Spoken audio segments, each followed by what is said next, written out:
The washing machine's gentle hum masked the sound of glass. Breaking in the kitchen window, Maya Chen stood in her basement laundry room, folding her neighbor's elderly mother's bedsheets with the same precision she once used to fold parachutes.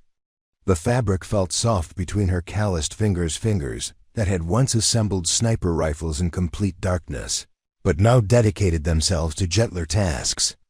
Steam rose from the industrial-sized dryer she'd installed herself, filling the concrete space with warmth that reminded her of desert mornings in places she couldn't name. Preparing and narrating this type of story took us long efforts and hard work. So if you are enjoying the story, please consider subscribing to our channel. Above her head, 3 sets of footsteps moved across her hardwood floors with amateur stealth. Maya's body went perfectly still, every muscle memory from 12 years of Force Reconnaissance flooding back in an instant. The laundry basket slipped from her hands, white sheets spilling across the floor like surrender flags she'd never learned to wave. The footsteps weren't random. They moved with purpose, one toward the front stairs, 2 spreading through the main level. Professional enough to coordinate, sloppy enough to wear boots on hardwood. Maya's mind cataloged the sounds: heavy breathing, the metallic click of safeties being disengaged, whispered profanities when someone knocked over her ceramic fruit bowl. She pressed her back against the cement wall, feeling the familiar weight of absence where her sidearm should rest. 3 years of civilian life had made her soft in some ways, but muscle memory ran deeper than comfort. Her eyes swept the basement, automatically mapping escape routes and improvised weapons. Paint cans, garden tools, the crowbar she'd used to install new windows last month. "Check the basement," a voice hissed from the kitchen. Young male, nervous. Local accent with a slight lisp that made him sound like the teenagers who tagged buildings downtown. "She's got to be here somewhere." Maya's civilian neighbors knew her as the quiet woman who ran a small laundry service from her home, who brought fresh bread to block parties and helped elderly Mrs. Patterson with her groceries every Tuesday. They saw her gardening in worn jeans, her black hair pulled back in a simple ponytail, her small frame moving with the unhurried grace of someone who had found peace. They didn't see the way she always positioned herself with clear sightlines to every exit, or how her eyes tracked movement in her peripheral vision, even during the most casual conversations.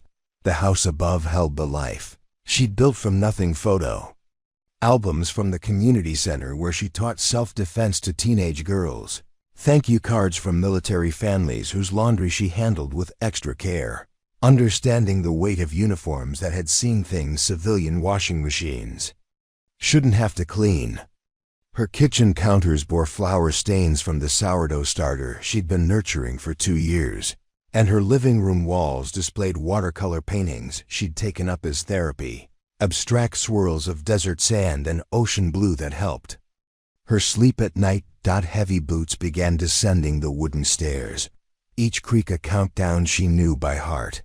14 steps from the kitchen to the basement floor.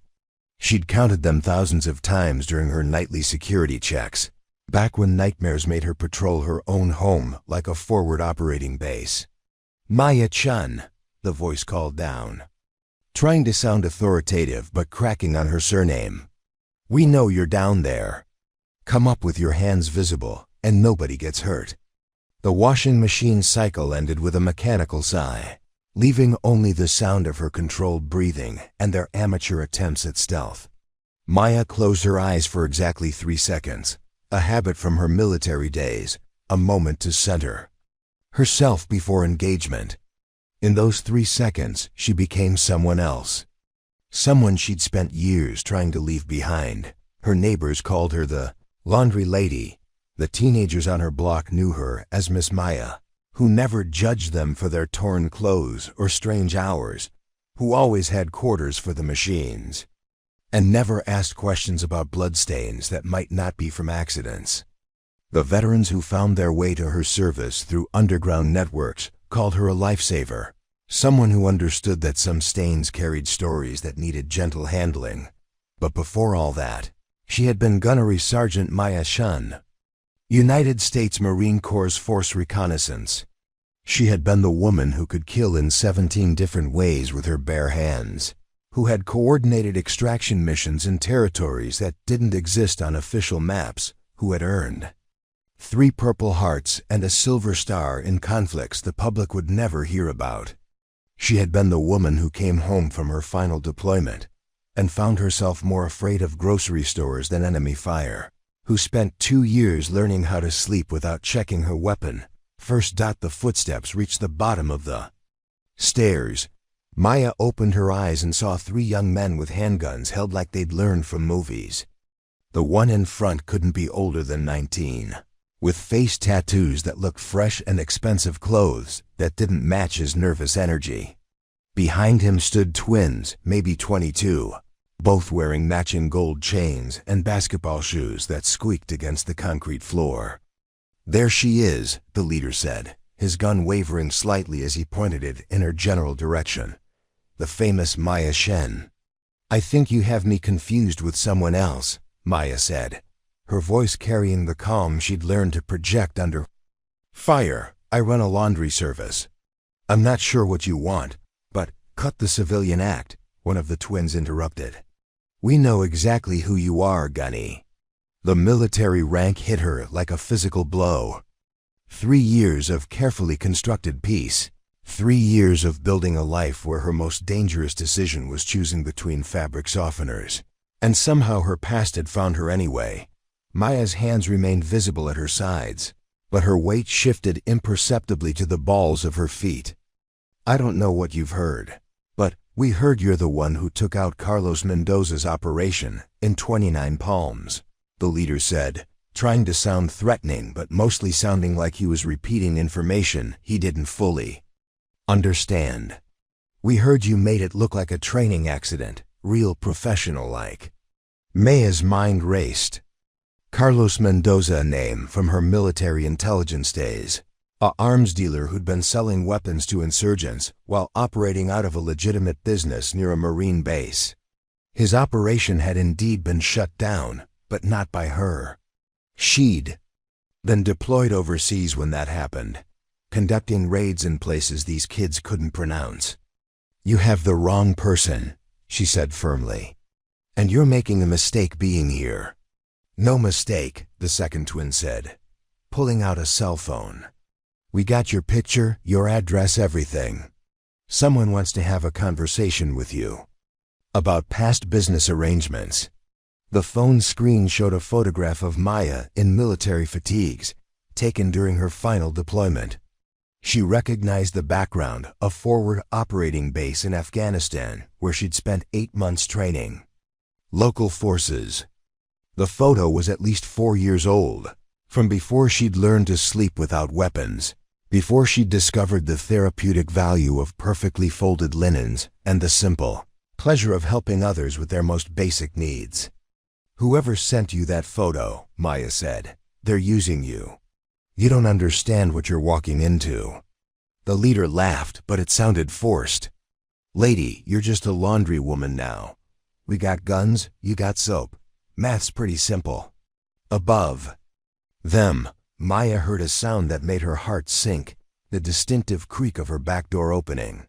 She'd installed that door herself, hung it slightly crooked so it would announce visitors. In 3 years of living in this house, only 2 people had keys: Mrs. Patterson, who came by to drop off her weekly washing, and Tommy Rodriguez, a 16-year-old from down the street who helped her with deliveries in exchange for tutoring. In math. Tommy always came by on Thursdays at exactly 4:30 p.m. to pick up the cleaned uniforms for his JROTC program. Maya glanced at her watch. 4:28 p.m. "Maya?"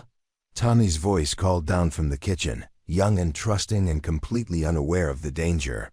"I'm here for pickup. Mom said to tell you thanks for getting the stains out of my dress blues." The 3 intruders exchanged glances, suddenly realizing their simple intimidation job had become more complicated.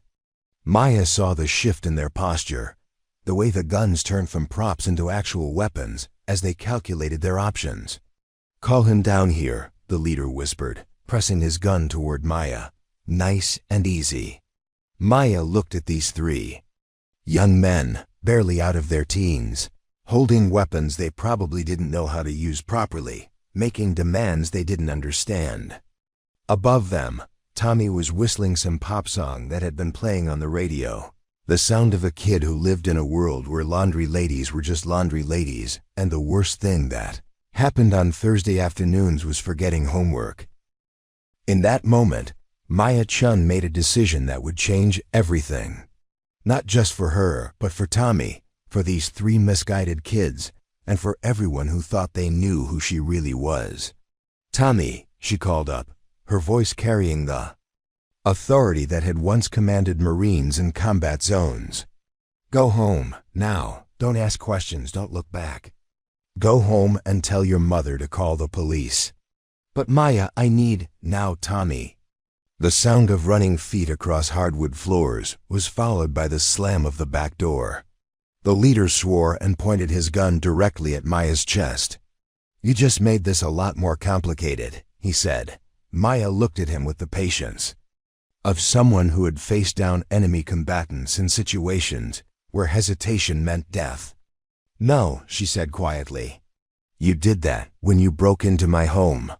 The washing machine's agitation cycle began again, filling the silence with mechanical purpose. Outside, Maya could hear Mrs. Patterson calling for her cat, the normal sounds of a neighborhood where the most exciting drama usually involved property lines and garbage pickup schedules. But down in the basement, surrounded by the tools of her chosen peaceful life, Maya Chen began to remember exactly who she had been before she became the woman who just did laundry. Maya's mornings began at 05:00 hours. She tried to break the military habit, but her body refused to sleep past sunrise. The first hour belonged to her alone, coffee measured with precision, stretching routines that kept her body ready for fights she prayed would never come, and 30 minutes of meditation that her VA counselor had prescribed for what the paperwork called adjustment disorder, but Maya knew was simply the weight of carrying too many secrets. Her kitchen faced east, and she'd positioned her small table so she could watch the neighborhood wake up while she planned her day. Mrs. Patterson emerged at 0630 every morning to retrieve her newspaper, moving slowly but with determination, her silver hair always perfectly arranged despite the early hour.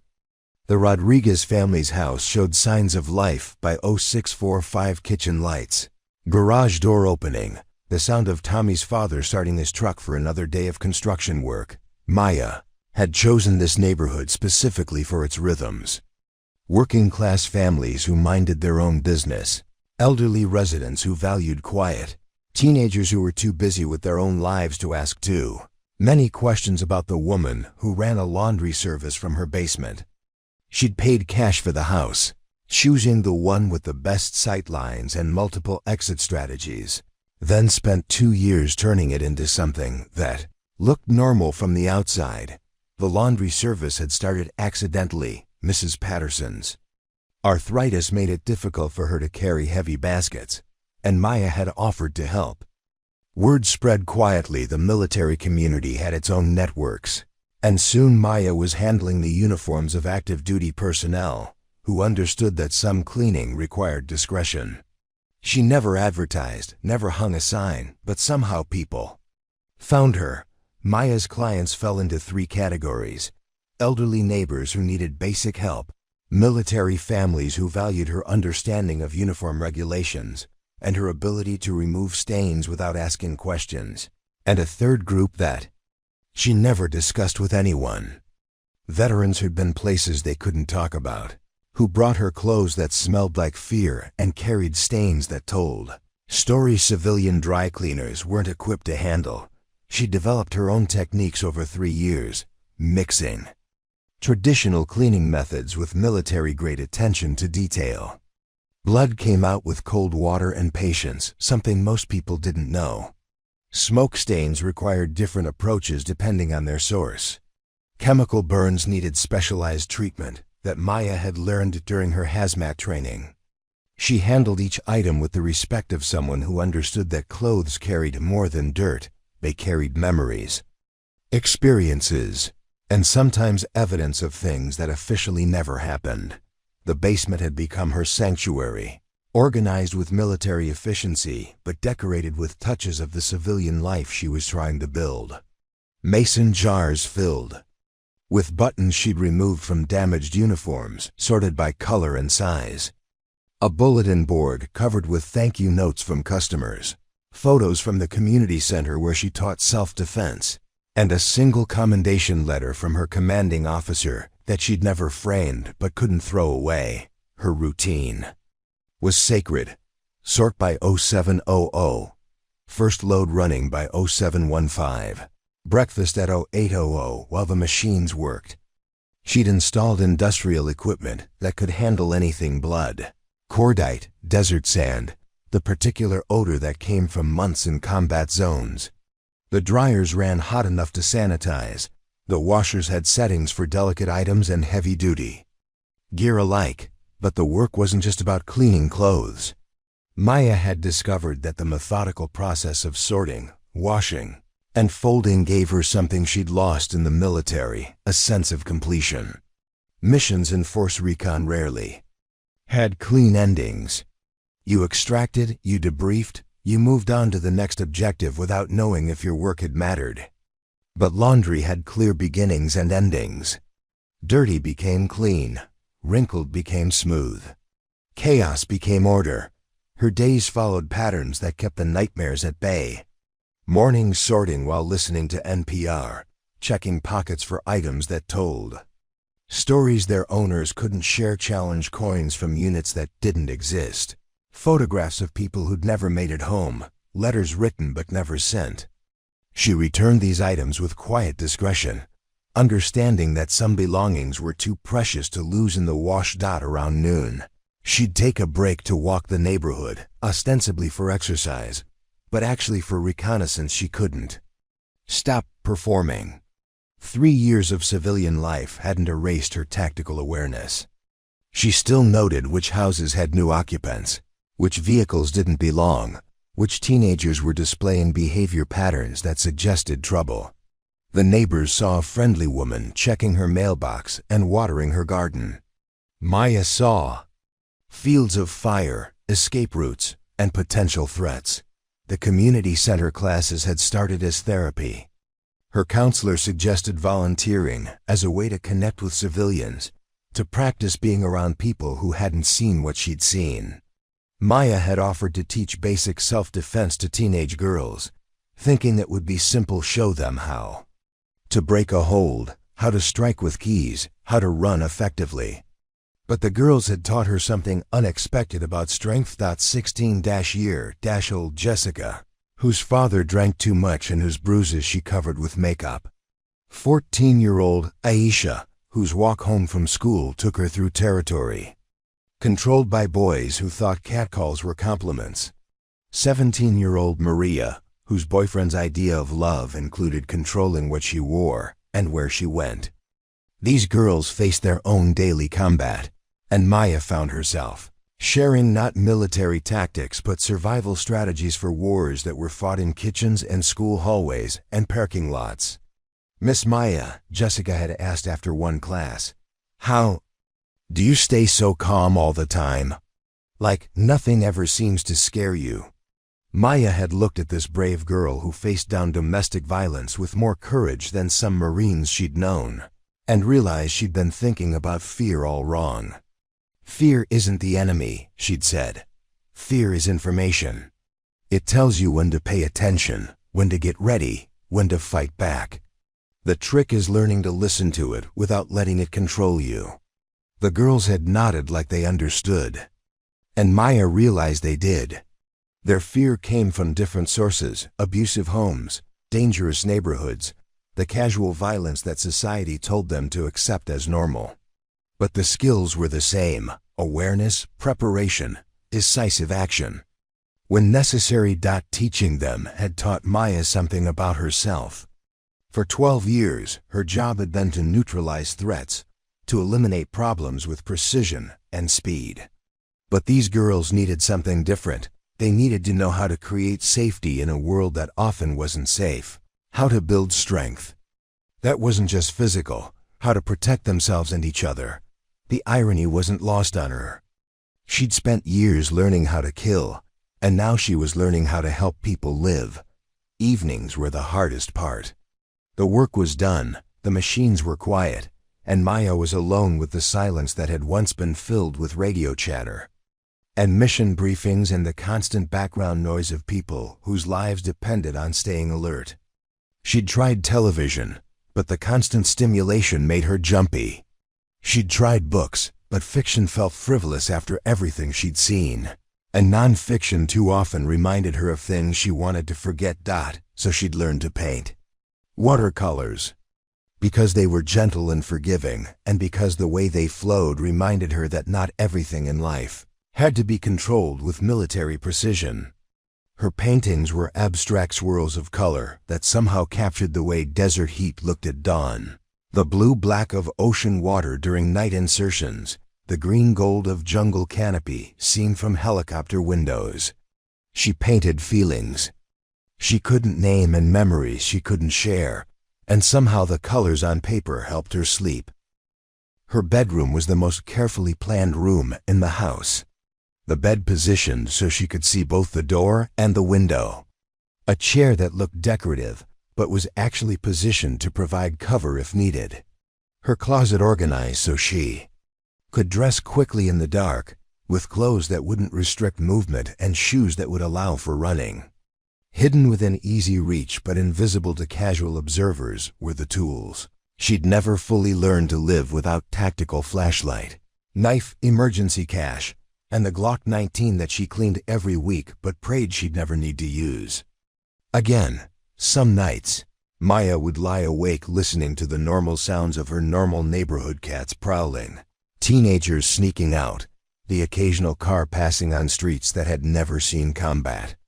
She'd think about the girl she'd been before the military, the one who'd joined the Marines to pay for college and see the world, who'd never imagined that seeing the world would change her so fundamentally that she'd spend years learning how to exist in it again. Other nights, she'd dream about her team Rodriguez, who'd made everyone laugh during the worst situations. Sullivan, who could navigate by stars and always knew which direction led home. Bennett, who'd saved her life twice and whose funeral she'd attended on a rainy Tuesday in Arlington. In the dreams, they were always planning one more mission, always about to go somewhere dangerous together, and Maya would wake up reaching for gear that wasn't there, preparing for deployments that were never coming. The hardest part wasn't the nightmares or the hypervigilance, or the way her body remained ready for violence she hoped never to need again.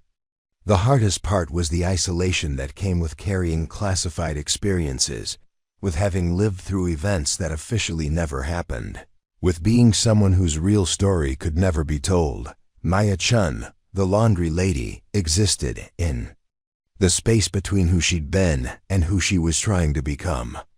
She was a woman who could teach teenagers how to escape dangerous situations while folding their JROTC uniforms with military precision. She was someone who brought homemade soup to elderly neighbors while maintaining tactical awareness that never fully shut off. She was a person who'd learned to find peace in the rhythm of washing machines and the satisfaction of removing stains that other people couldn't handle. But underneath all of that, she remained Gunnery Sergeant Maya Chen, United States Marine Corps' Force Reconnaissance. And that part of her was about to remember exactly what she was capable of when people she cared about were threatened. The standoff in Maya's basement lasted exactly 97 seconds. She counted automatically, the way she'd been trained to track time during tactical situations. 97 seconds for everything she'd built over 3 years to begin crumbling around her. Tommy called the cops, the leader said, checking his phone. We got maybe 10 minutes before this place is crawling with badges. Maya watched their body language shift from predatory confidence to nervous energy.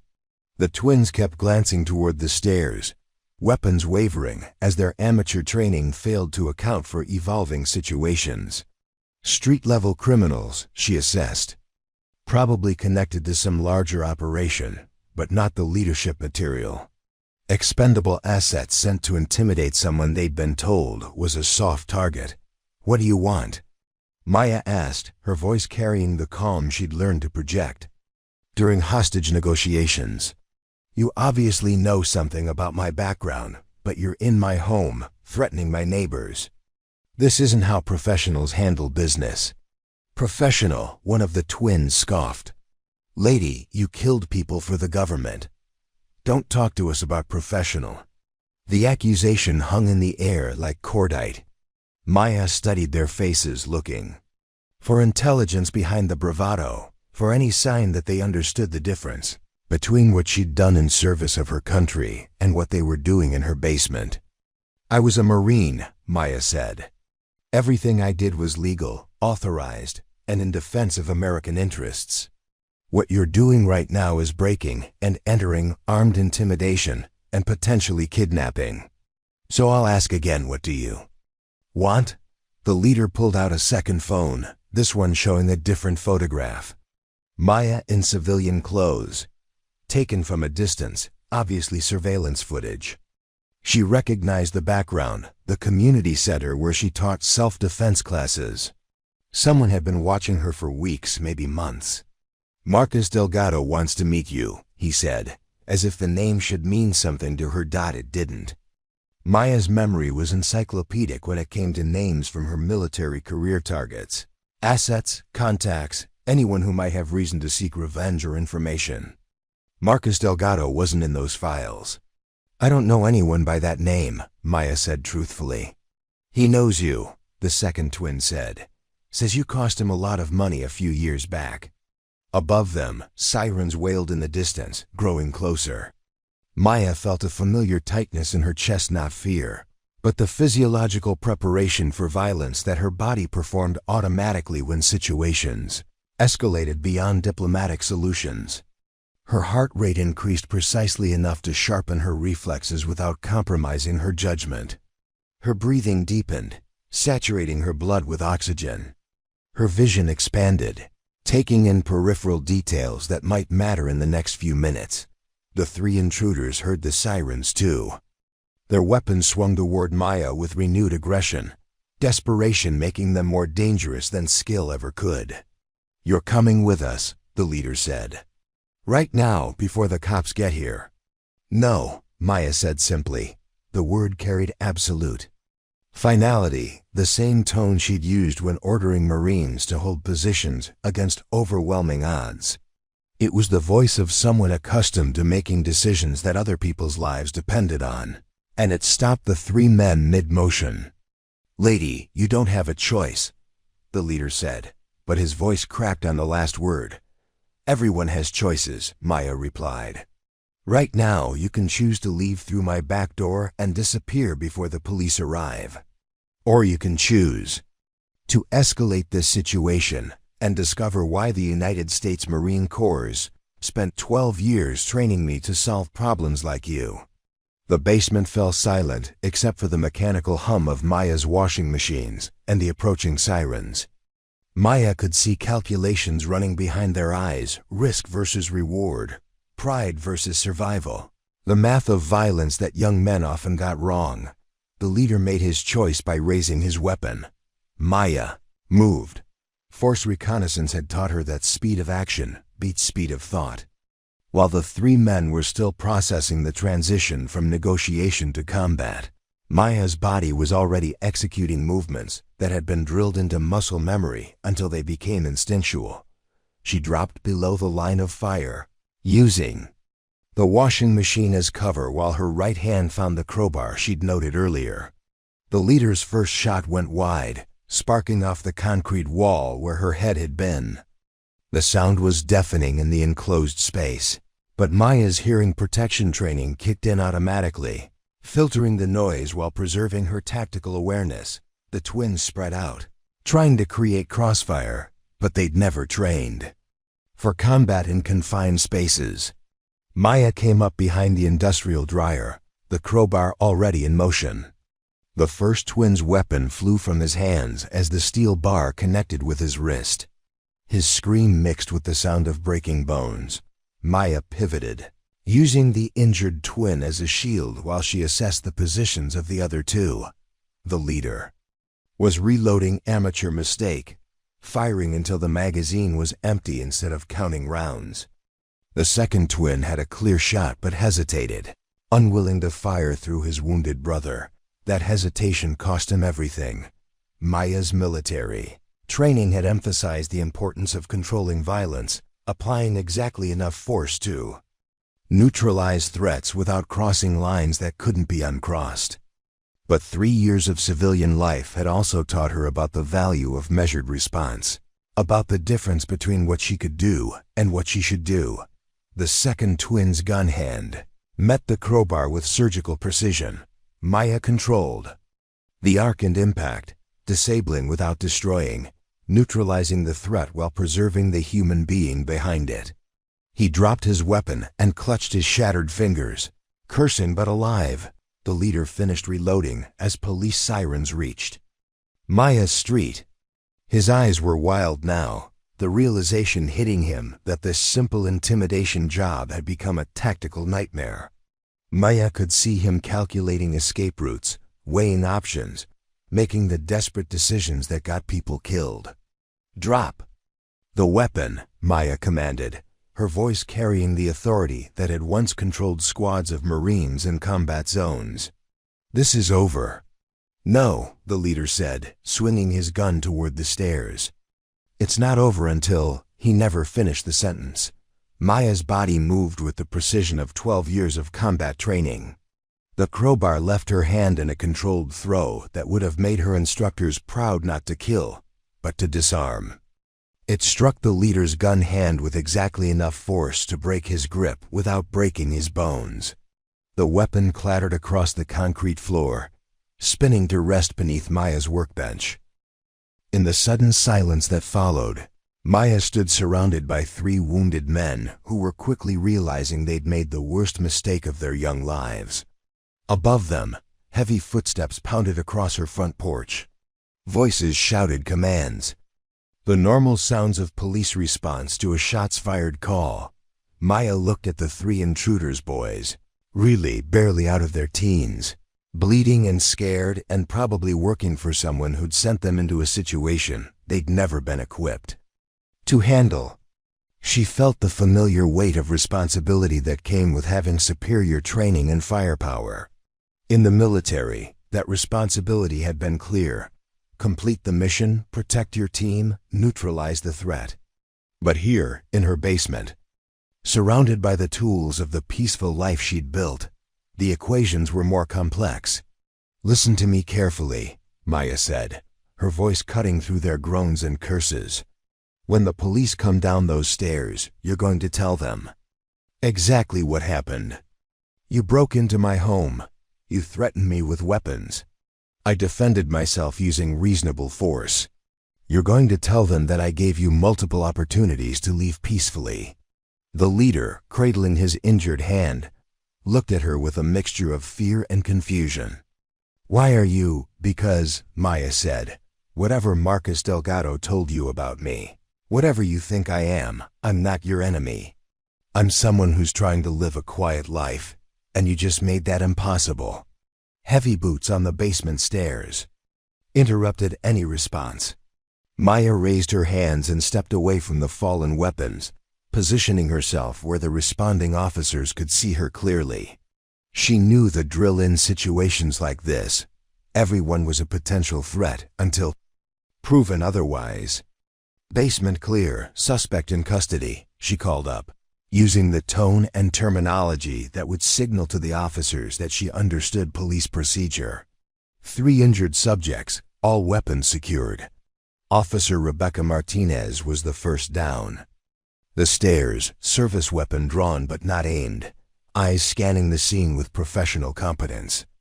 Maya had met her twice before, once at a community barbecue, once when Officer Martinez had responded to a domestic violence call 3 blocks away, and Maya had provided witness testimony. "Maya," Officer Martinez said, clearly not expecting to find the neighborhood's quiet laundry lady standing over 3 armed intruders. What the hell happened here? Home invasion, Maya said simply. 3 subjects, all armed. They broke in through my kitchen window approximately 15 minutes ago. I defended myself using available tools. She gestured toward the crowbar, which lay beside the disarmed leader. More officers descended the stairs. Detective James Park, whom Maya recognized from the community center board meetings, and 2 patrol officers she didn't know.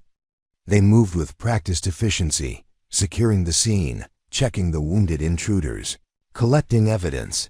Detective Park studied Maya with new interest. Miss Chen, I'm going to need a detailed statement about what happened here. Of course, Maya said, but first, these 3 need medical attention. And you should know they mentioned someone named Marcus Delgado. They said he wanted to meet me, claimed I'd cost him money somehow. I've never heard the name before. Detective Park and Officer Martinez exchanged glances. Maya caught the look: recognition, concern, the shared knowledge that often passed between law enforcement officers when a case suddenly became more complicated. You know that name, Maya observed. Marcus Delgado was a person of interest in several ongoing investigations, Detective Park said carefully. If he's targeting you specifically, we need to understand why. As paramedics arrived to treat the wounded intruders, Maya found herself answering questions about her background, her military service, her current life as a laundry service operator. She provided her answers with military precision, factual, complete, but carefully edited to exclude classified information that could never be part of a civilian police report. But even as she cooperated with the investigation, Maya's mind was working on a different level. Marcus Delgado, a name that meant nothing to her, but apparently meant everything to the situation. Someone who knew enough about her military background to target her specifically, who had resources enough to conduct surveillance and send armed men to her home. The 3 intruders were loaded onto stretchers, their injuries treated, but their crime clear. The leader, who'd identified himself as Jerome Washington during processing, kept glancing back at Maya with something approaching awe. Whatever they'd been told to expect from the woman who just did laundry, it hadn't prepared them for the reality of engaging a trained Force Reconnaissance Marine on her home territory. Miss Chen, Detective Park said as the scene began to clear, I strongly recommend you consider temporary relocation while we investigate this Marcus Delgado connection. If he sent 3 men today, he might send more tomorrow. Maya looked around her basement, at the washing machines that had provided the soundtrack to 3 years of healing, at the folding table where she'd found peace in simple tasks, at the photo bulletin board that represented the community connections she'd built, one cleaned uniform at a time. No, she said quietly, this is my home, I'm not running. Detective Park started to argue, but something in Maya's expression stopped him. Perhaps he recognized the look of someone who'd been trained never to yield ground unnecessarily, or perhaps he simply understood that some battles couldn't be fought by retreating. Then we'll increase patrols in this area, he said.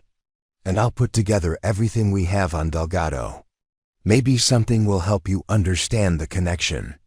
As the police finished processing the scene and Maya began the task of cleaning up the aftermath of violence in her sanctuary, she couldn't shake the feeling that this was only the beginning. 3 young men with street-level weapons and amateur tactics, that wasn't Marcus Delgado's endgame.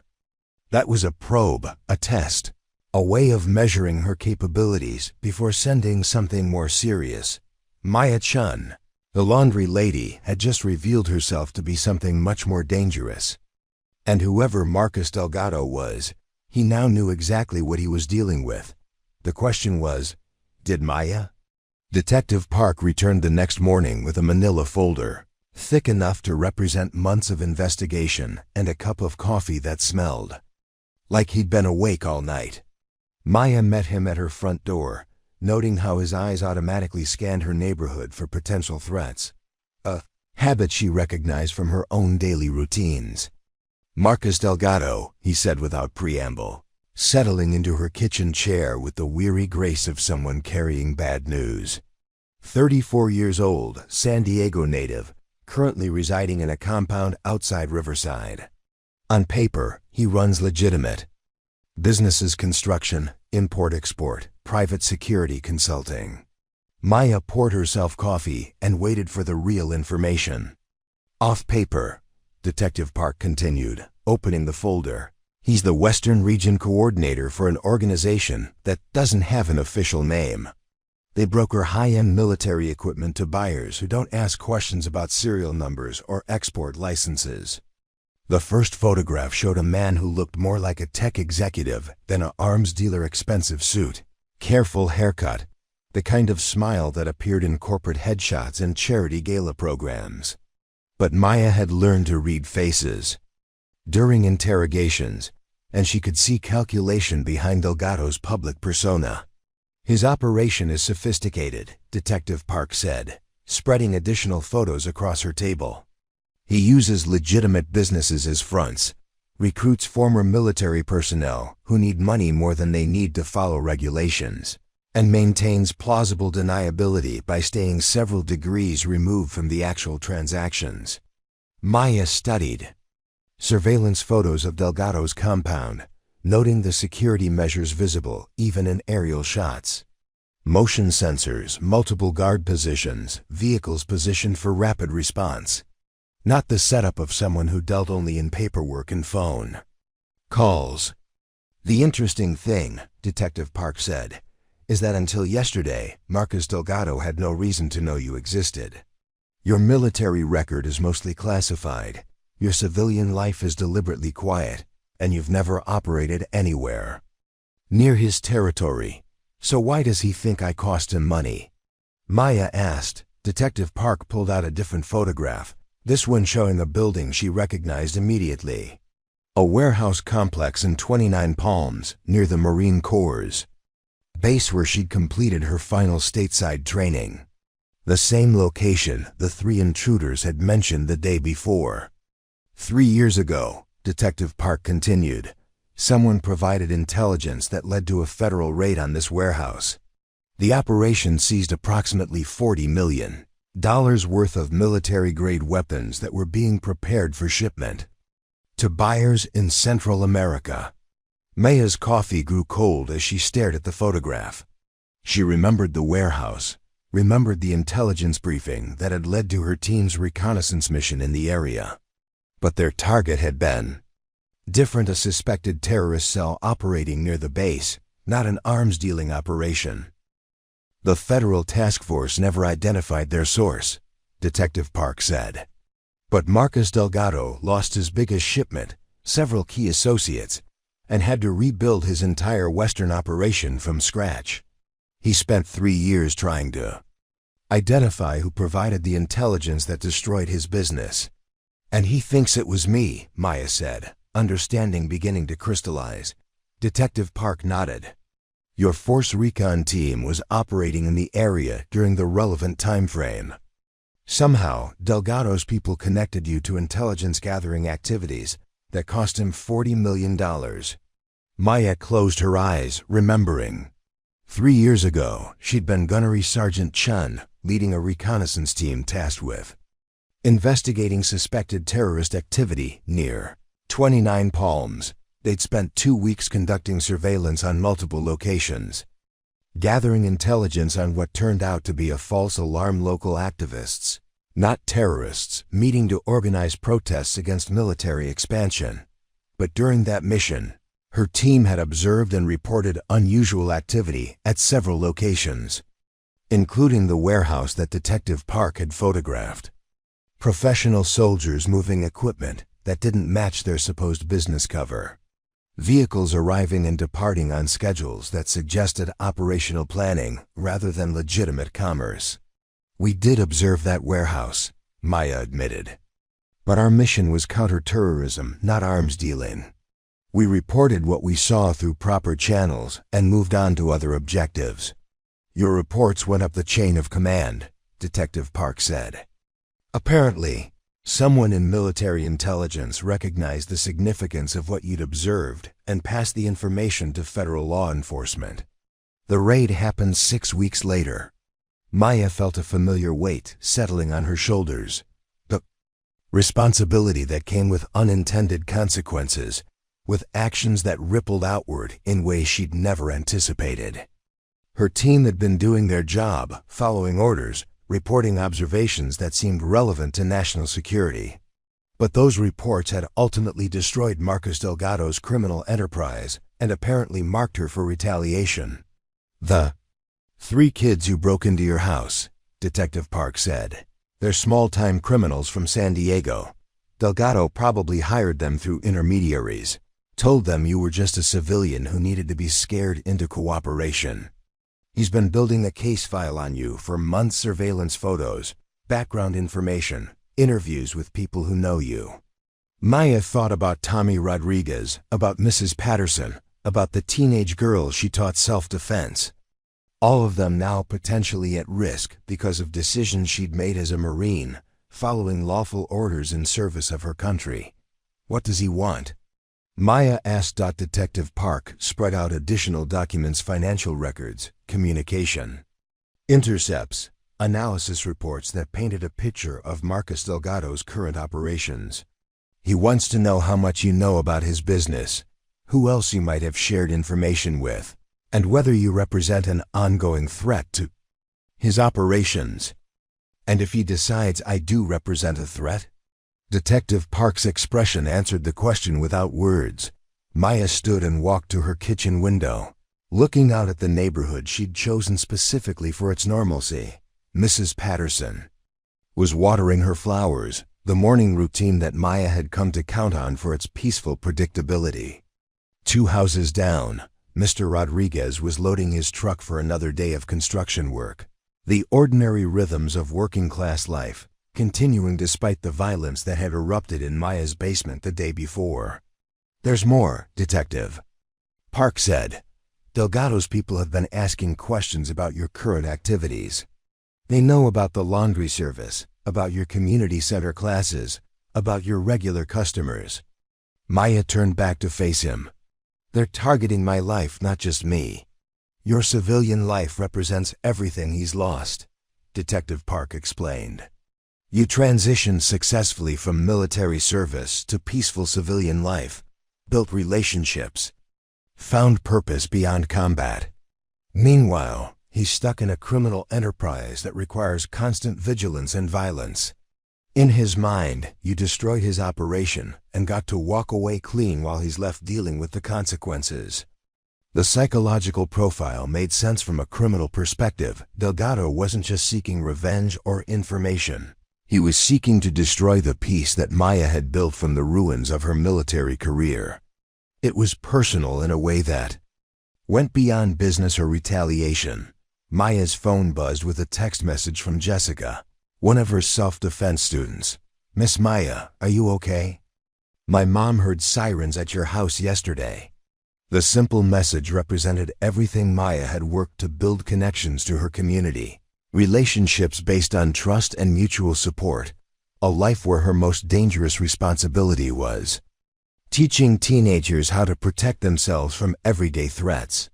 But now that life was compromised by enemies she'd made while serving her country in ways she could never fully explain. What are my options? Maya asked. Detective Park gathered his photographs and documents. Legally, we can provide enhanced protection while we investigate Delgado's operations. Federal agencies are interested in building a case against him, but that could take months or years. And practically, you're dealing with someone who has resources, motivation, and a willingness to use violence to achieve his objectives. Yesterday's incident was amateur hour. Next time will be different, Maya understood. Delgado had tested her capabilities and discovered that the quiet laundry lady was actually a trained Force Reconnaissance Marine. His next approach would account for that. Intelligence would involve professionals rather than street criminals, would be designed to neutralize someone with her specific skill set. There is one other thing, Detective Park said, hesitating. We've identified several other former military personnel who've had contact with Delgado's organization. Most of them are struggling financially, having trouble transitioning to civilian careers. Maya felt a chill that had nothing to do with the morning air. He's recruiting veterans. Not just recruiting. We think he's specifically targeting former special operations personnel who worked in intelligence gathering or reconnaissance roles. People with your skill set, but without your successful transition to civilian life. The implications were clear. Delgado wasn't just seeking revenge against Maya, he was building an organization of former special operations personnel who could match her capabilities. Veterans who'd served their country with distinction, but found civilian life less rewarding than military service, who missed the purpose and brotherhood of their former careers. Maya's phone rang. The caller ID showed a number she didn't recognize, but the area code was local. Miss Chen? The voice was young, female, scared. This is Jessica Martinez, from your self-defense class? Maya's blood went cold. Jessica was Officer Martinez's daughter, one of the teenage girls Maya had been teaching to protect herself from abusive situations at home. Jessica, what's wrong? There are men at my school asking questions about you. They say they're investigators, but they don't look like police. Mom's at work and I don't know what to tell them. Detective Park was already reaching for his radio before Maya finished repeating Jessica's words. The investigation had just expanded from a home invasion to active surveillance of Maya's students and community connections. Tell Jessica to go to the principal's office and stay there until her mother arrives, Detective Park said. I'm dispatching units to the school now. Maya felt the familiar tightness in her chest that accompanied tactical situations where civilian lives were at risk. For 3 years, she'd worked to keep her military past separate from her civilian present. But Marcus Delgado had just erased that separation by targeting the people she'd sworn to protect. Detective, Maya said, her voice carrying the authority that had once commanded Marines in combat zones. I need you to understand something. These aren't just my students or my neighbors we're talking about. These are people I've made commitments to. People who trust me to keep them safe. Detective Park looked at her with new understanding. You're not going to run. I'm not going to let him destroy what I've built here, Maya said. And I'm not going to let him hurt people who've never done anything except accept help from someone. Trying to build a better life. The phone rang again. This time it was Mrs. Patterson. Maya, dear, there are strangers in the neighborhood asking questions about you. They said they were from the government, but they didn't show proper identification. I may be old, but I'm not stupid. Should I be worried? Maya looked at Detective Park, who was coordinating police response to multiple incidents across the city. Delgado wasn't just escalating. He was conducting a comprehensive campaign against every aspect of her civilian life. Mrs. Patterson, Maya said, I need you to lock your doors and don't answer them for anyone except uniformed police officers. This is very important. After ending the call, Maya turned to Detective Park. How long before you can build a federal case against Delgado? Months, he said honestly. Maybe longer. This kind of investigation requires extensive surveillance, financial analysis, coordination between multiple agencies. It's not something that happens quickly. Maya nodded, understanding. The machinery of justice moved slowly, but Marcus Delgado's campaign against her community was happening now. Every day she waited for legal solutions was another day her neighbors and students were at risk. Then we need a different approach, Maya said. Detective Park studied her expression. Miss Chen, whatever you're thinking, I strongly advise against taking matters into your own hands. Maya walked to her kitchen window again, looking out at the neighborhood where she'd found peace after 12 years of war. Mrs. Patterson was still tending her flowers, but now Maya could see the surveillance vehicle parked 2 blocks away. The men with cameras who thought they were invisible but stood out like enemy combatants in a civilian population. Detective, Maya said, 3 years ago, I completed my final military mission and came home. I thought I was done fighting wars. But Marcus Delgado just brought the war to my front door, and he made the mistake of targeting civilians under my protection." She turned back to face him, and Detective Park saw something in her expression that made him understand why the United States Marine Corps had spent 12 years training Maya Chen to solve problems that conventional approaches couldn't handle. "I'm not taking matters into my own hands," Maya said. "I'm going to end this war before it gets started." Maya spent the next 48 hours transforming her quiet suburban home into a tactical operations center, but she did it so carefully that her neighbors never noticed the difference. To Mrs. Patterson, she was still the helpful woman who brought fresh bread and checked the locks. To Tommy Rodriguez, she remained Miss Maya who helped with homework and never judged his family's struggles. But underneath the familiar routines, Maya was planning a campaign that would end Marcus Delgado's threat permanently. The key was understanding that Delgado's strength, his ability to operate through intermediaries and maintain plausible deniability, was also his weakness. He'd built an organization that depended on compartmentalized information and layers of separation between decision-makers and consequences. Maya's military intelligence training had taught her that such systems could be collapsed from within if you identified the right pressure points. Detective Park had provided everything the law would allow: Delgado's known associates, his business locations, the federal agencies that had been trying to build cases against him for years. But Maya understood that legal approaches would take too long and would leave her community vulnerable during the investigation. She needed a solution that was immediate, decisive, and permanent. The answer came from an unexpected source: Jessica Martinez. "Miss Maya," the teenager said during their regular Thursday self-defense class, "Mom told me about the men who were asking questions about you. She said you might be in danger." Maya had been teaching the girls to trust their instincts, to recognize when situations were escalating beyond their control, to seek help from trusted adults when facing problems too big to handle alone. Now she found herself taking advice from her own students. "What would you do?" Maya asked the assembled group of teenage girls. "If someone was threatening your family but you couldn't prove it to the police?" The girls exchanged glances. These weren't sheltered children. They lived in neighborhoods where violence was real, where authority figures weren't always reliable, where survival sometimes required unconventional solutions. "You'd find a way to make them stop," said Aisha, the 14-year-old whose walk home from school took her through gang territory. "But you'd be smart about it. You wouldn't just fight back, you'd make it so they couldn't come after you again." "How?" Maya asked. "You'd find out what they really cared about," said Maria, whose abusive boyfriend had finally been arrested after Maya taught her how to document evidence safely.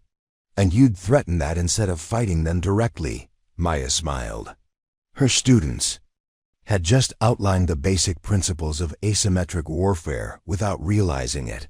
That evening, Maya made 3 phone calls. The first was to Staff Sergeant David Chen, no relation, a former Marine who ran a private investigation business in San Diego.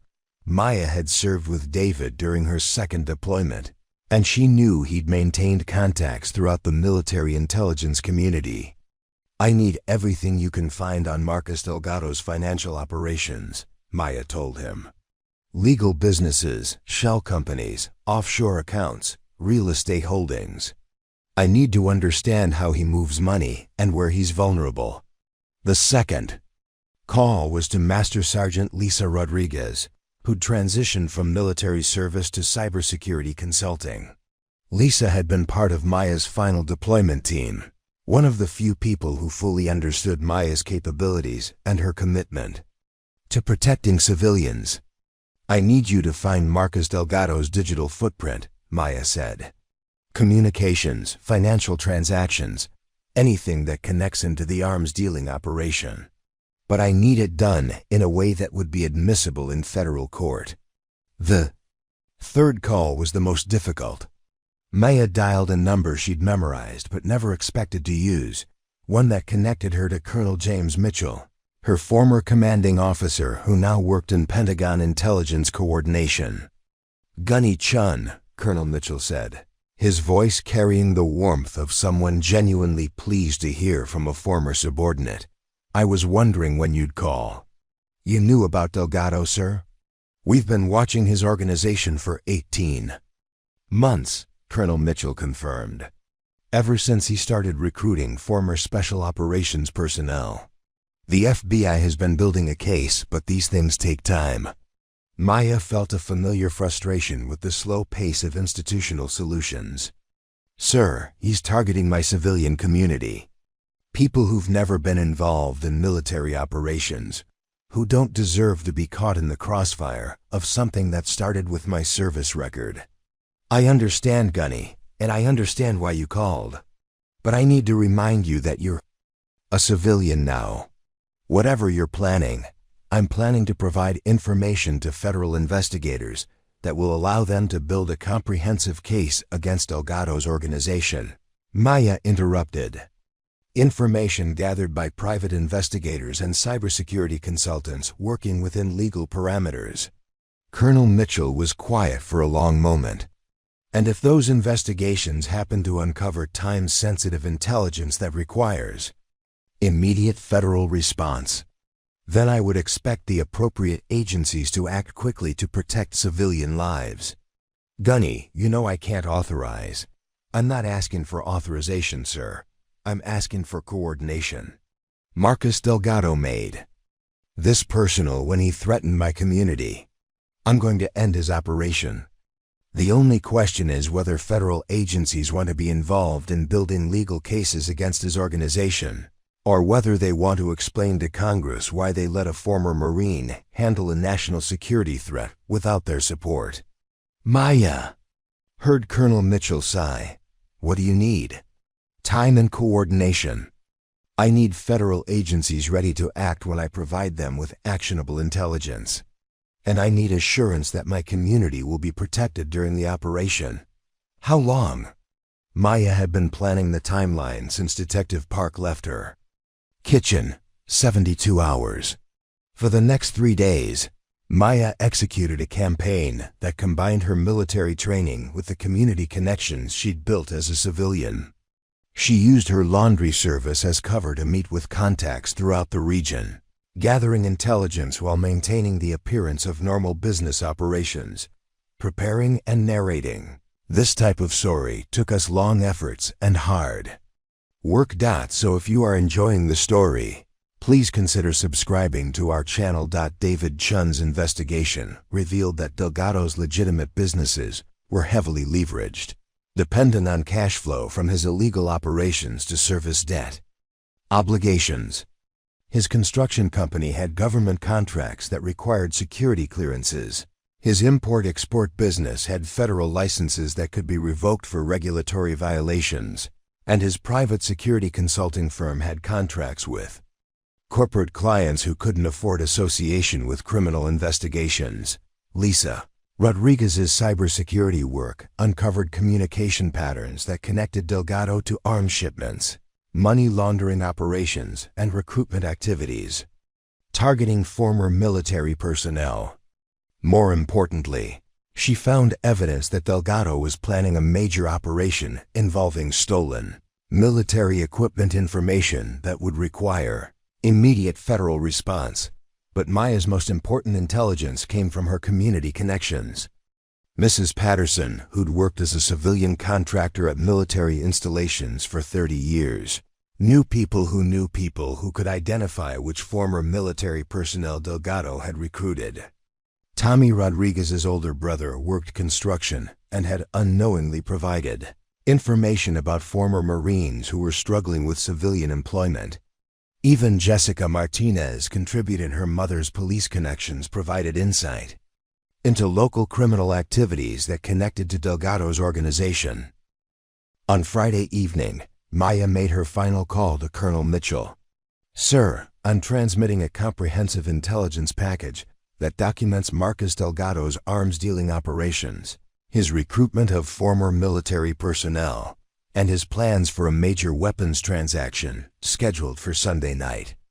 This intelligence was gathered by private investigators working within legal parameters, and it provides sufficient probable cause for federal warrants.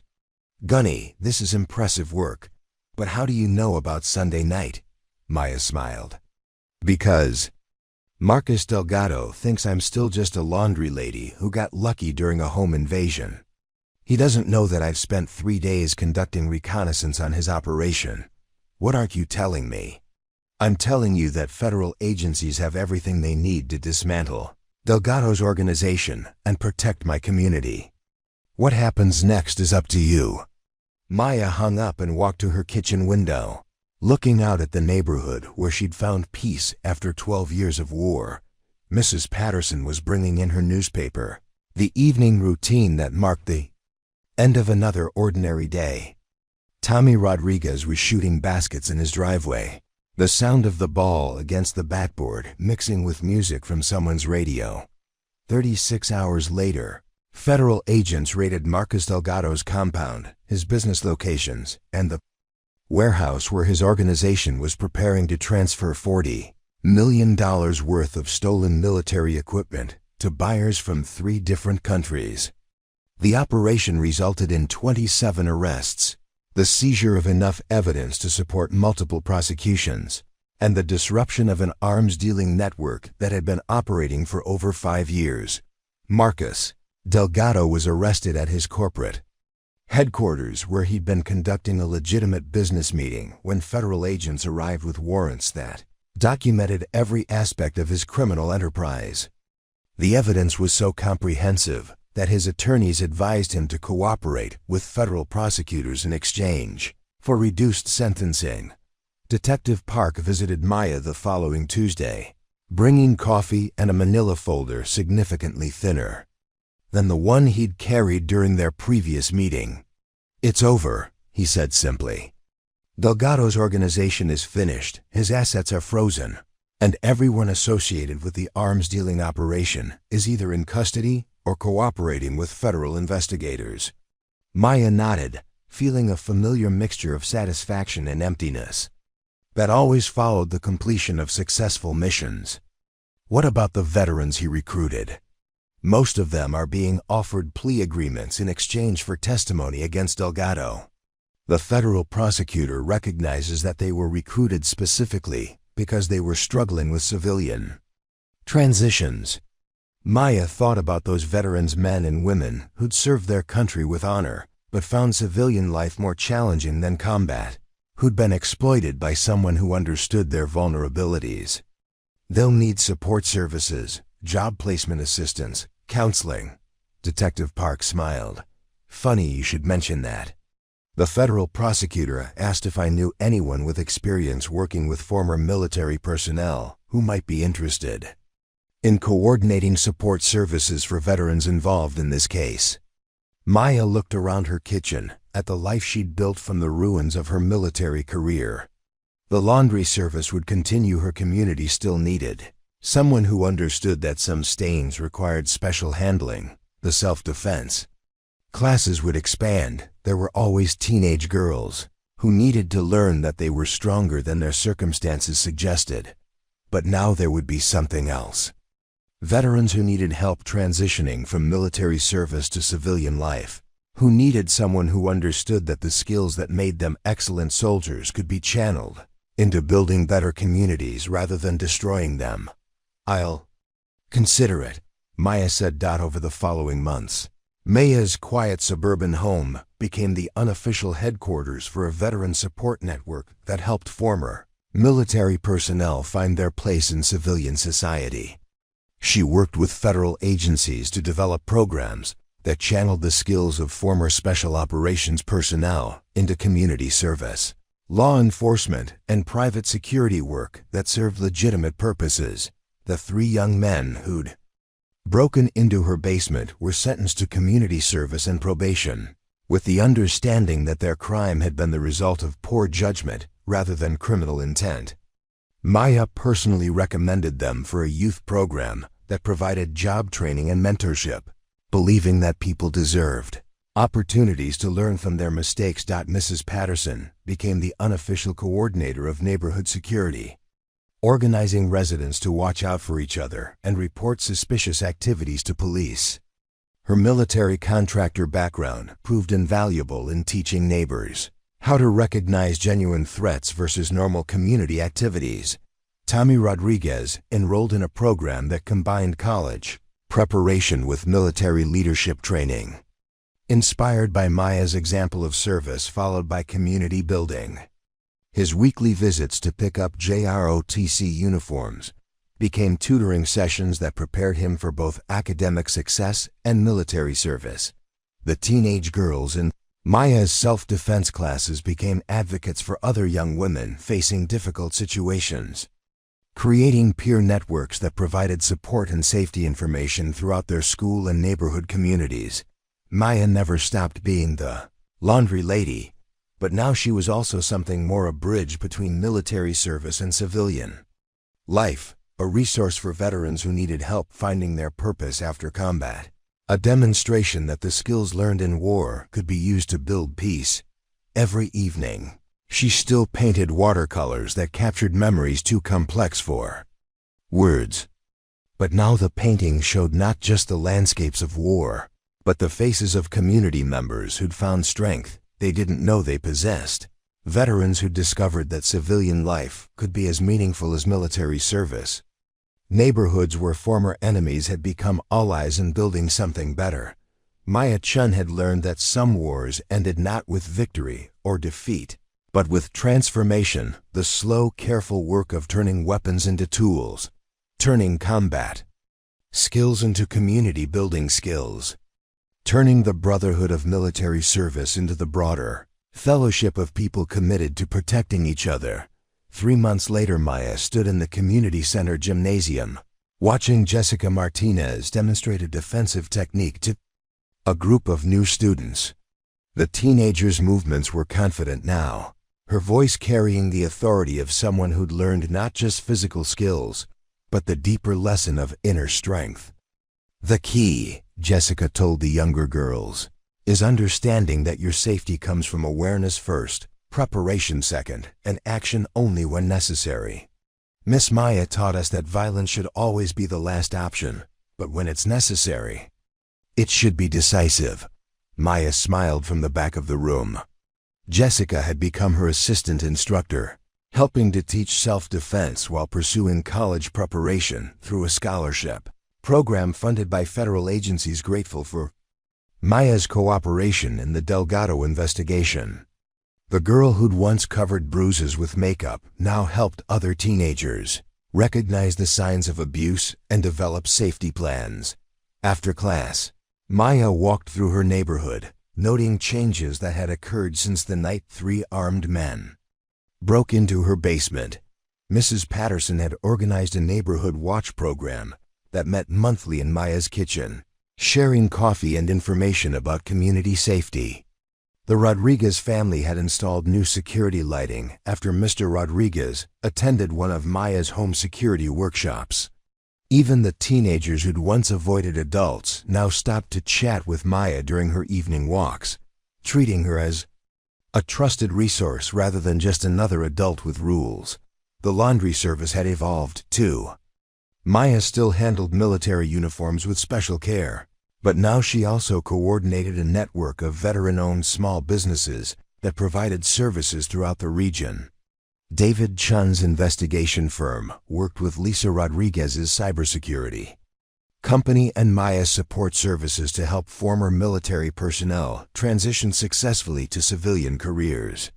What had started as a simple laundry operation had become the foundation for a comprehensive veteran support network. 6 months later, Detective Park visited Maya's home again, but this time he brought his wife and daughter to one of her self-defense classes. The investigation that had started with armed intruders in her basement had led to the dismantling of 3 major arms-dealing operations and the arrest of 47 people involved in illegal weapons trafficking. The federal prosecutor wants to offer you a position as a consultant, Detective Park told Maya after class. helping to identify and disrupt criminal organizations that target former military personnel. Maya considered the offer while preparing coffee in the kitchen where she'd once faced down 3 armed men. The work would be important, meaningful, a way to use her skills to protect the veteran community from exploitation. But it would also mean leaving behind the quiet life she'd built, the simple satisfaction of helping her neighbors with their daily needs. "I'm honored by the offer," Maya said. "But I think I'm more effective here, in my community, helping people one at a time." Detective Park nodded, understanding. "The prosecutor said you'd probably say that. He also said to tell you that the offer remains open if you ever change your mind." Through her kitchen window, Maya could see Tommy Rodriguez teaching his younger sister how to shoot baskets, passing on skills the way Maya had passed on knowledge to her students. Mrs. Patterson was tending her garden with tools Maya had sharpened. For her, maintaining the beauty that made their neighborhood feel like home. Jessica Martinez was walking to Maya's house for their weekly mentoring session, carrying college brochures and dreams that were becoming more achievable every day. "I think," Maya said, "that this is where I'm supposed to be." 1 year later, the community center held its annual recognition dinner in the gymnasium where Maya taught self-defense, honoring volunteers who'd made significant contributions to neighborhood safety and support services.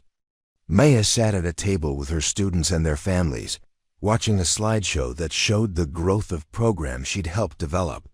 The Veteran Support Network now served 3 counties, providing job placement, counseling, and emergency assistance to former military personnel struggling with civilian transitions. The Neighborhood Watch program had expanded to 12 communities, with Mrs. Patterson serving as regional coordinator. The self-defense classes had trained over 200 young women, with advanced students like Jessica becoming instructors in their own schools. "Miss Maya," said Aisha, who was now 17 and preparing for college with hopes of becoming a social worker, "my mom wants to know if you'll teach classes at the community college. There are a lot of women who need to learn what you taught us."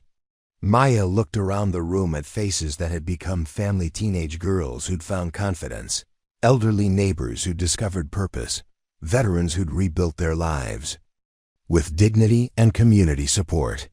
3 years ago, she'd been a former Marine struggling to find her place in civilian society. Now she was the center of a network that proved military skills could be used to build peace rather than wage war. "Tell your mother yes," Maya said, "but only if you'll help me teach." 2 years later, Maya received a letter addressed to Gunnery. Sergeant Maya Chen, retired. The first time in years that anyone had used her military rank in civilian correspondence. The return address showed the Pentagon, and Maya opened it with curiosity rather than concern. Colonel Mitchell had been promoted to general and assigned to head a new Pentagon initiative focused on veteran transition services. His letter was an invitation to testify before Congress about successful community-based programs that helped former military personnel find meaningful civilian careers. "Your work in California has become a model for veteran support networks nationwide," he wrote. "Congressional representatives want to understand how military skills can be channeled into community service roles that benefit both veterans and civilian populations." Maya read the letter while standing in her basement laundry room, surrounded by the washing machines that had provided the soundtrack to her transformation from warrior to community builder. The room where she'd once faced armed intruders had become a symbol of her civilian life, a place where practical work created tangible results, where helping others helped her heal. She wrote her response on stationery that featured her business logo, Maya Chen, Community Laundry Services, where every stain has a story. "General Mitchell," she wrote, "I would be honored to share what I've learned about transitioning from military service to civilian leadership. But I want to be clear about something. The most important part of my story isn't what I accomplished as a Marine. It's what I learned as a neighbor, a teacher, and someone who discovered that the strongest communities are built one relationship at a time. 3 years later, Maya stood in the basement of a veteran community center in Denver, teaching a group of former Special Operations personnel how to establish laundry services that could serve as covers for comprehensive veteran support networks. The participants included former Navy SEALs, Army Rangers, Air Force Special Operations personnel, and Marines from various reconnaissance units, men and women who'd served their country in classified operations and were now learning to serve their communities in very public ways. The key, Maya told them, is understanding that your military skills are assets, not liabilities. You learn to assess situations quickly, to work as a team, to accomplish missions under difficult circumstances. Those same skills apply to civilian challenges, helping teenagers escape abusive situations, supporting elderly neighbors who need assistance, building networks that protect entire communities. After the training session, Maya flew back to California, returning to the neighborhood where her transformation had begun. Mrs. Patterson met her at the airport, now 82 years old, but still coordinating neighborhood watch activities with military precision. Tommy Rodriguez was home from his first year at West Point, wearing his cadet uniform with pride and helping Maya with laundry service deliveries. "Miss Maya," Tommy said as they drove through neighborhoods that had become safer, stronger, and more connected over the past 5 years. "Do you ever miss the military?" Maya considered the question while watching familiar landscapes pass by: the community center where she taught self-defense, the elementary school where she volunteered with after-school programs, the Veterans Center where she coordinated support services, the police station where she served as a civilian consultant on cases involving former military personnel. "I miss the brotherhood," Maya said honestly. "I miss the sense of purpose, the feeling that your work mattered in ways that extended far beyond yourself." "But you have that now," Tommy observed. "You have all of us." Maya smiled, realizing that this 17-year-old who'd grown up watching her transform their neighborhood had understood something she was still learning to appreciate. She'd spent years believing that her military service had ended when she left the Marines, that her transition to civilian life meant leaving her warrior identity behind. But Tommy was right. She hadn't stopped being a warrior, she'd become a different kind of warrior, one who fought battles against isolation, despair, and the belief that former military personnel couldn't find meaningful purpose in civilian society. She'd learned to use weapons like compassion, community building, and the patient work of helping others discover their own strength. 5 years later, Maya received a package with no return address, delivered to her home on a quiet Tuesday morning. Inside was a challenge coin featuring the insignia of Force Reconnaissance and an engraving that read, "Maya Chen, for service above and beyond, the community you protected." The coin was accompanied by a letter from Marcus Delgado, written from federal prison, where he was serving a 20-year sentence for arms trafficking and conspiracy charges. "Miss Chen," the letter began, "I wanted you to know that I understand now why my operation failed. It wasn't because you were a better warrior than the people I recruited. It was because you understood something that I never learned, real strength. Comes from building things up, not tearing them down." The letter continued, "I've been participating in veteran support programs here in prison, working with former military personnel who made the same mistakes I made, trying to use our skills for personal gain instead of community service. Some of the men I recruited are now helping other prisoners transition successfully back to civilian life." Maya read the letter twice, then filed it with other correspondence from veterans whose lives had been changed by the program she'd helped develop. Delgado's letter represented something she'd learned during her transition from military service. Redemption was possible for anyone willing to do the work of becoming better than they'd been before. 10 years later, Maya stood in her kitchen, preparing coffee for the weekly neighborhood watch meeting that still convened around her table. Mrs. Patterson had passed away the previous year, but not before training her replacement, and ensuring that the community network she'd helped build would continue. Tommy Rodriguez was now Captain Rodriguez, serving with distinction in the same Force Reconnaissance unit where Maya had built her military career. But he still returned home every holiday to help with community programs. Jessica Martinez had become Dr. Jessica Martinez, a social worker who specialized in helping families affected by domestic violence.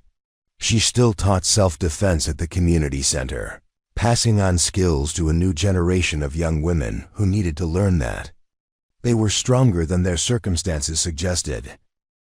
The laundry service still operated from Maya's basement, but it had evolved into something much larger, a social enterprise that provided employment for veterans, training for at-risk youth, and support services for families throughout the region.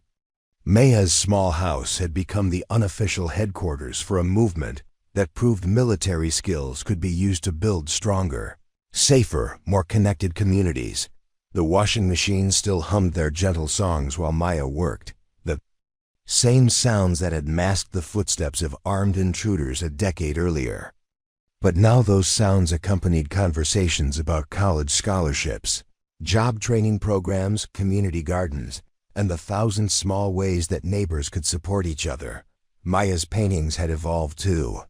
Her watercolors now captured not just memories of military service, but visions of community life, children playing safely in parks, elderly residents tending gardens with help from teenage volunteers, former enemies working together to solve common problems, and veterans who'd found their purpose in civilian service.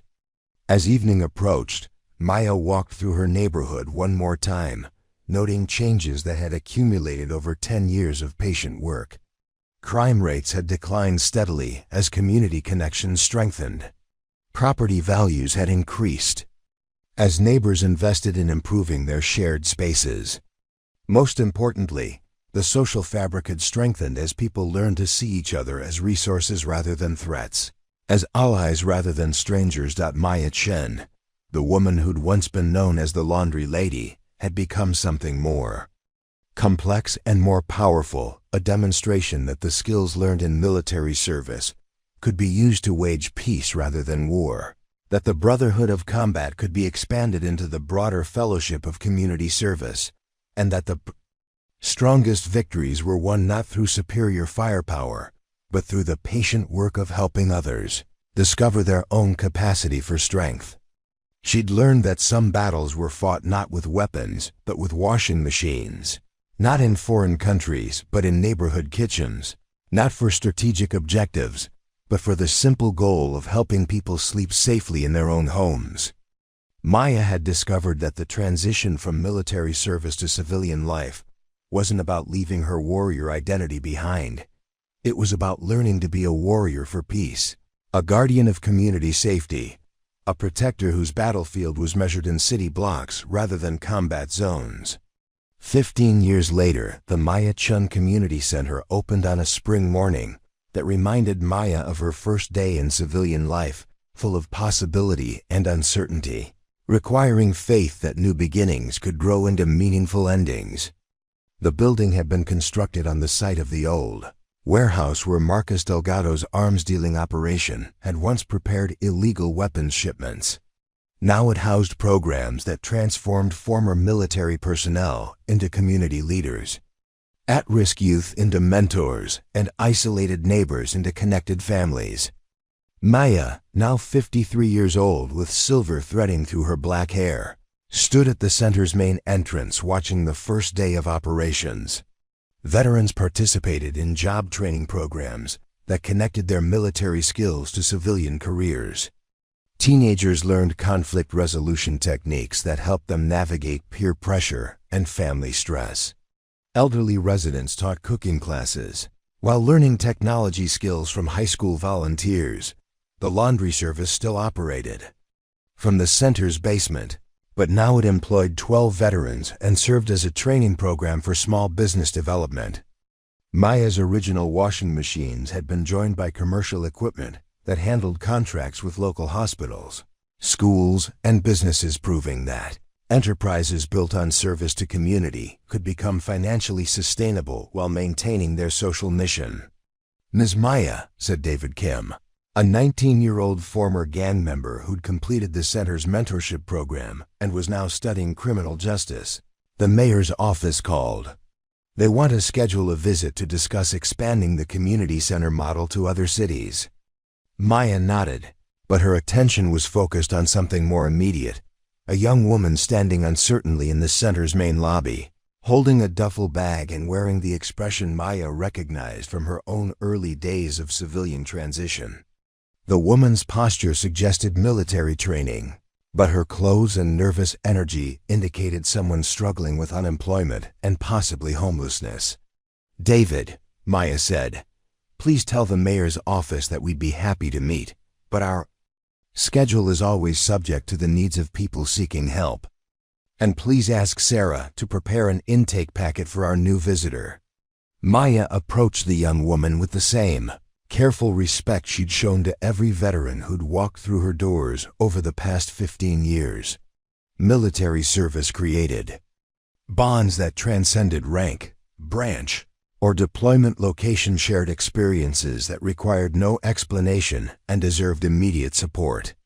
"I'm Maya Chen," she said simply. "How can we help?" The woman's story was familiar in its details but unique in its personal pain. Staff Sergeant Linda Torres, Army combat engineer, recently discharged after 8 years of service including 3 deployments to Afghanistan. Skills in demolitions, construction, and logistics that translated poorly to civilian job requirements. Savings exhausted during 6 months of unsuccessful job searches. Family relationships strained by combat experiences that couldn't be shared with people who'd never been in war zones.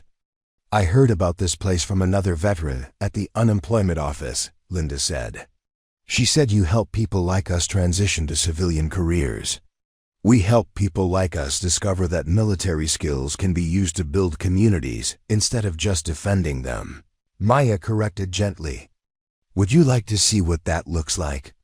Maya led Linda through the center's programs, introducing her to veterans who'd become small business owners, youth counselors, emergency services coordinators, and community organizers.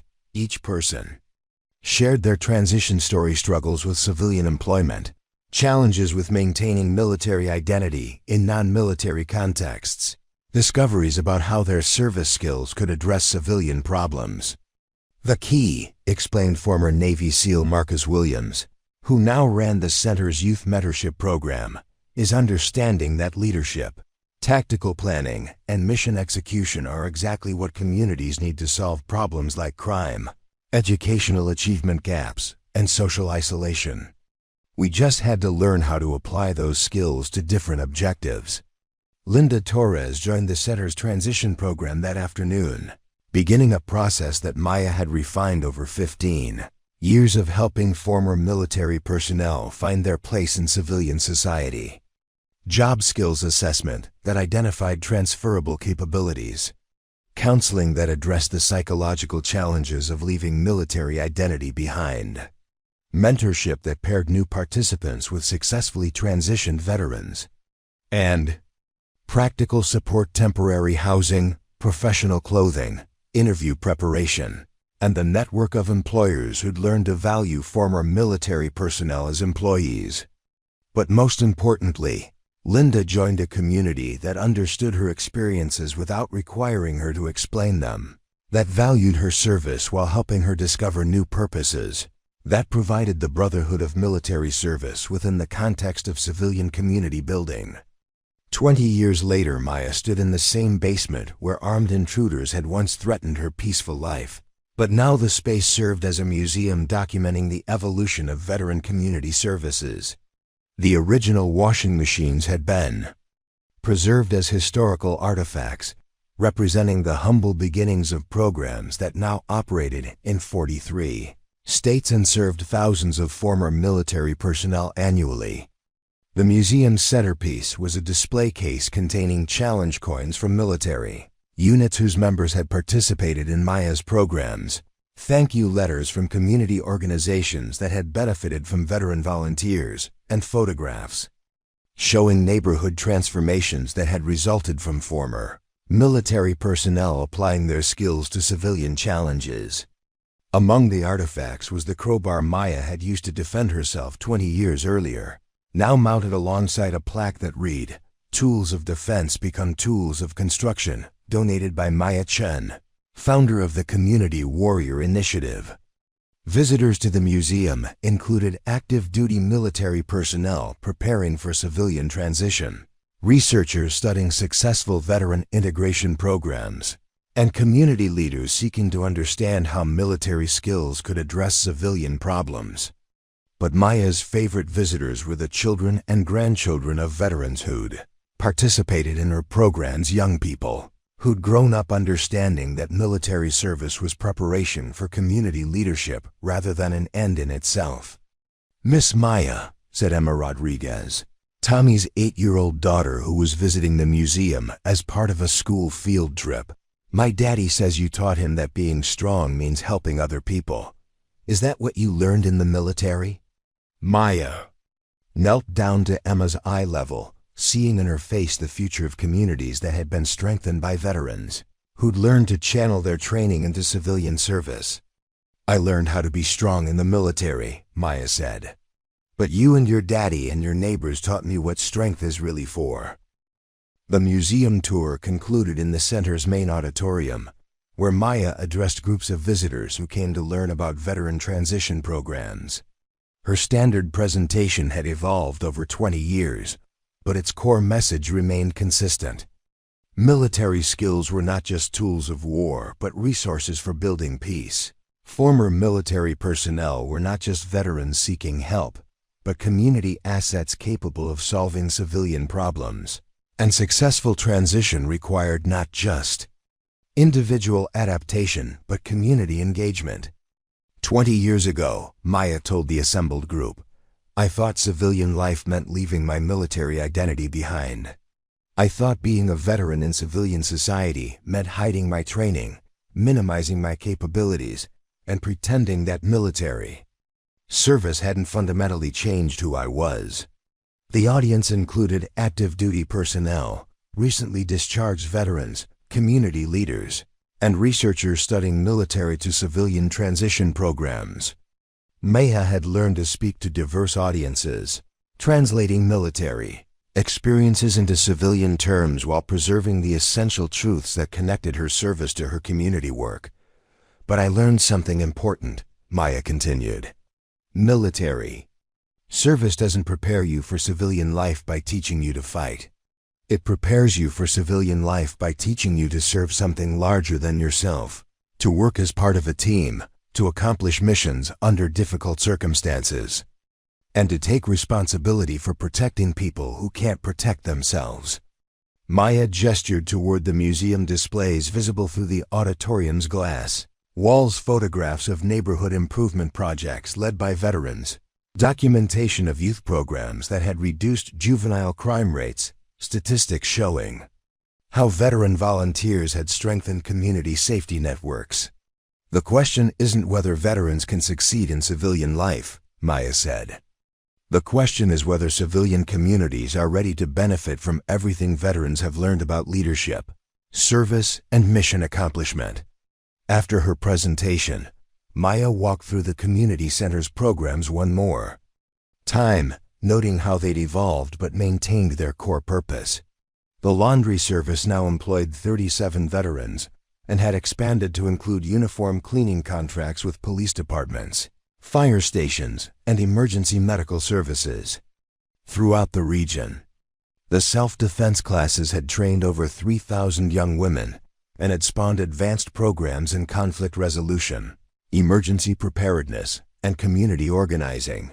The veteran transition programs had placed thousands of former military personnel in meaningful civilian careers, while providing ongoing support networks that prevented the isolation and despair that too often accompanied military discharge. Maya's model had been replicated in dozens of communities, proving that veteran skills could be systematically channeled into civilian community building. But perhaps most importantly, the center had demonstrated that former military personnel could maintain their warrior identity while serving civilian communities, that the brotherhood of military service could be expanded to include neighbors, students, and community members who shared common goals of safety, mutual support, and collective prosperity. 25 years later, Maya received a phone call on a quiet Thursday evening, 25 years after 3 armed men had broken into her basement and inadvertently launched her career as a community organizer. The caller identified himself as General Tommy Rodriguez, United States Marine Corps, calling from his office at the Pentagon. "Miss Maya," said the voice she remembered from a teenager who'd once delivered JROTC uniforms and learned life lessons along with math tutoring. "I wanted you to be the first to know that the Maya Chen Community Warrior Initiative has been selected as the official model for military to civilian transition programs nationwide." Maya listened as Tommy, now General Rodriguez, explained that Congress had authorized funding to establish community warrior centers in every state. Using the programs Maya had developed as templates for helping former military personnel transition to civilian community leadership roles. "The president will be signing the legislation next week," Tommy said, "and she specifically requested that you be present for the ceremony." Maya looked around her kitchen, where neighborhood watch meetings still convened around the same table, where she'd once planned tactical responses to Marcus Delgado's criminal organization. Mrs. Patterson's successor as neighborhood coordinator was reviewing security protocols with residents who'd moved to the area specifically because of its reputation for community engagement and mutual support. "General Rodriguez," Maya said, using Tommy's military rank but smiling at the boy she remembered teaching to solve algebra problems, "I'm honored by the recognition, but I need to check my calendar. Thursday is laundry day, and Mrs. Kim depends on me to handle her husband's police uniforms." Tommy laughed, the same warm sound Maya remembered from a teenager who'd brought light to her early days of civilian transition. "Miss Maya, some things never change. But I think Mrs. Kim would understand if you took one Thursday off to meet the president." After ending the call, Maya walked through her neighborhood one final time, following routes that had become sacred through 25 years of daily repetition. The community center's lights glowed against the evening sky, hosting programs that continued around the clock, veterans participating in job training, teenagers learning conflict resolution, elderly residents teaching traditional skills to younger neighbors. The streets were safe because neighbors watched out for each other. The schools were strong because veterans volunteered as mentors and tutors. The local economy thrived because former military personnel had started businesses that employed community members and served local needs. Most importantly, the social fabric was resilient because people had learned to see military service as preparation for civilian leadership rather than an obstacle to community integration. Maya stopped at the memorial garden that had been planted, where Marcus Delgado's surveillance van had once parked, watching her neighborhood. The garden honored veterans who died during service and those who died after completing their civilian transitions, but it also celebrated the ongoing life of communities that had been strengthened by their service. At the garden's center stood a simple stone marker with an inscription Maya had written herself, in memory of those who served in war and found peace in community service. Their sacrifice continued long after the fighting ended. Maya Chen, who'd once been known simply as the Laundry Lady, had discovered that the most important battles were fought not with weapons, but with patience, not in foreign countries, in neighborhood kitchens, not for strategic objectives, but for the simple goal of helping people discover their own capacity for strength and service. She'd learned that being a warrior wasn't about the ability to destroy enemies, but about the willingness to protect community, to serve something larger than self-interest, and to use whatever skills you possessed in service of people who needed help becoming the best versions of themselves. As Maya returned to her home Same house where her civilian transition had begun 25 years earlier. She reflected on the path that had led from military service to community leadership. The journey hadn't been direct or predictable, but it had been purposeful in ways she could never have planned. Tomorrow, she would meet the president and accept recognition for work that had grown from the simple desire to help her neighbors with their laundry. But tonight, she would prepare for another day of the work that had defined her civilian life, one load of laundry. One student, one veteran, one neighbor at a time. The washing machines in her basement hummed their familiar songs, the same sounds that had once masked the approach of danger, but now provided the soundtrack for a life dedicated to service, community, and the patient work of helping others discover that they were stronger than they knew. Maya Chen had learned that some stories never really end, they just expand, reaching more people, solving more problems, building stronger connections between those who serve and those who are served. Her story had begun with military service and continued with community service, proving that the best warriors were those who spent their civilian lives building the peace they'd once fought to defend. In the end, she was still just doing laundry.